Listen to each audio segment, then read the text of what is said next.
A few months ago, I gave a workshop at a corporate conference. The workshop was centered around the framework in my book, Drop the Ball, for managing overwhelm. Clearly, someone at this company felt that its employees could benefit from learning how to let go. One of the observations I made when I started the workshop, though, was that people were having a hard time sharing. For example, my first question was, how many of you feel overwhelmed? And out of about 70 people, maybe 20 hands went up. That's a low number. I give this workshop all the time, and there are usually more people who feel that they're overwhelmed.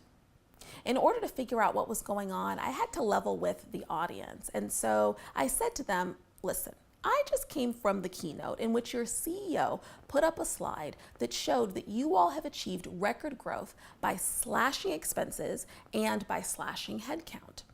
That means that every single one of you are likely doing 2 or 3 jobs, and you're doing it with less resources than you've ever had before. I don't understand why more of you aren't overwhelmed. A woman who was in the front piped up a little quietly and said to me, I don't think people are going to be honest because, we're with our coworkers.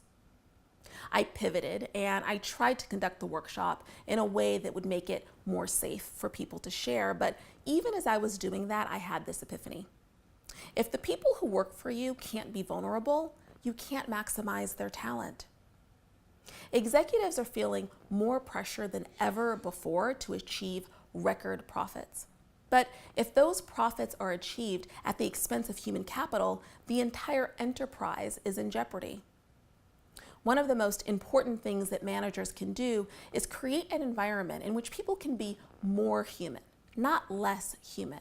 And that means an environment in which people can be vulnerable, where they can admit that they've made a mistake, where they can admit that they're drowning, so that you can help drive them towards solutions to those challenges instead of driving them toward burnout.